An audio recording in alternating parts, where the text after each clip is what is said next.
for today's video mga day, mga palanggaon. So niyan hiday ko property aron mang limpyo kay na upuan na manggugos panlay. Nalaayan ako sige pondo ko so niyan ko. So gusap po nga rason nag-ulpo ko ginagmay rin ha. Kay di ta pwede magdumot day, di ta pwede masuko pag-ayo day kay na mo na makapagba sa relasyon. So ni aniday ko property aron mag-grass cutter, so kulang na lang gamay na lang na as you can see makita ni mga green mo na lang nagtilubason nako. Then iniday kayong panahon mo nang ng laya, kita mo laya kayo ang mga sagbot. So mintras init atong katingan na daaning grass kaysa magulan na usa pa ka mo cutting lisod na puda gaysa. Tapos ang imong grass cutter kay rechargeable battery. Oh, disuda oy gubay yung battery di na mugana. Mas maayo na lag imong sugdan kung init pang panahon kay dako pa kag tulin. So mo din ni siya result sa among property gipalit sa akong future husband. Ay charot. So daw-daw day ta ginagmay and then nice po kayo nang naslikod kay gaw work po na sila. Then result, so ako magpachilin ako dering tapita kay 2 hours og 30 minutes kung gatrabaho or maybe 3 hours kung nag-work ani. And then I enjoy what I'm doing aning time kay ako raisa. Then mas kipili na ako ang peace of mind. As you can see, gi-close yun ako ng gate aron wala makita kay lain man ko kayo na magtrabaho ka nga dagan kay mag-agi-agi maglingi-lingi na dili ko na nga person ngano ka ha. Sorry kayo sa mga tawo nga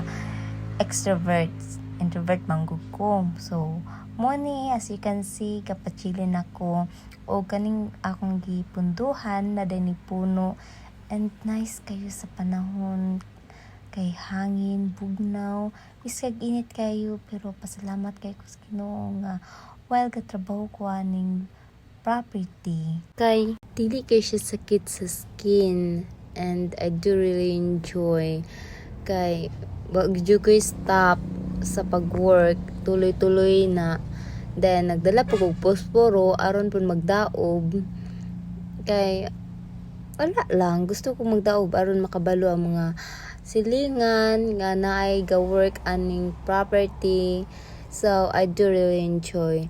And sa mga tawo nga gusto makabalos more about sa akong life and sa mga friends, I think sa mga kaila gusto man jud na sila makabalo. So follow kung gusto mo kay willing ra po ko nga i-open ang akong life ninyo. Dili pareha before kay ako siyang sikreto kay day ganahan kog mahitabo ang akong mga pangandoy.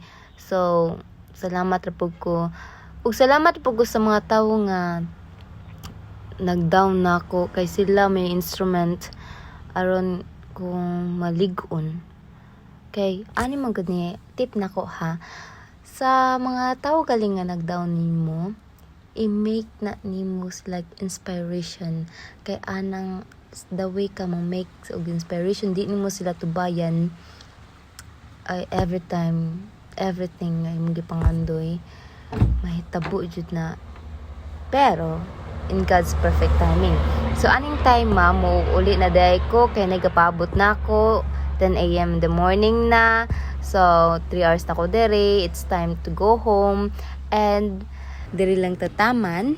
So sa mga wala naganahi piliun nato ang peace of mind. Scroll down na lang and see you to my next videos. Daghang salamat. Bye bye.